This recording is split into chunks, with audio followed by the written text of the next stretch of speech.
821. CABA Entry Control Point Setup. Select a site in fresh, clean air, upwind of smoke or other airborne contaminants, including vehicle exhausts.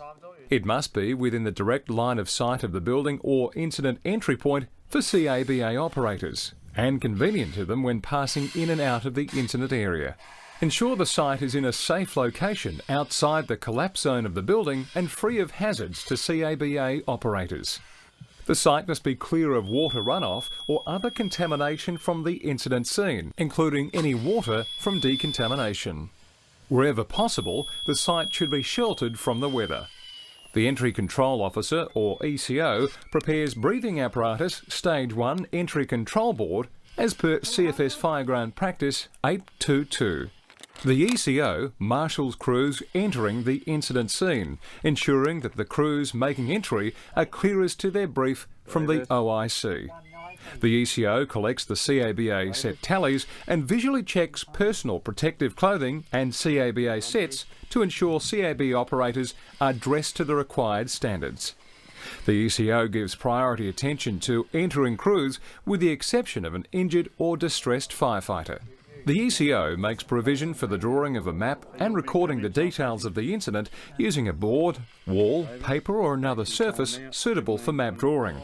The ECO ensures exiting CABA operators pass through the entry control point and collects the CABA set tallies. The ECO ensures operators are not injured, ill or distressed, and acquires first aid assistance where necessary. The ECO then collects information from operators regarding the incident scene and directs them to add details to the map. The operators are then directed to drinking water, shelter and recommissioning directions or redeployment on other tasks. The Entry Control Officer ensures records are kept of all casualties. 822. Prepare breathing apparatus Stage 1 Entry Control Board. The CABA operator hands their tally to the Entry Control Officer.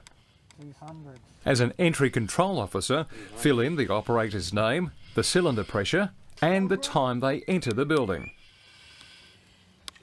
Then insert the completed tally into the Entry Control Board. Calculate the time that the operator is due out. Make a note of the lowest pressure of the operator in the group and use the calculator slide to calculate the time they're due out. Record the time the group are due out in the Time Due Out column next to the tally, and in the Location Remarks column, record the crew location. When the BA crew returns to the entry control point, collect their tally and complete the actual timeout in the Actual Timeout column. 17:25.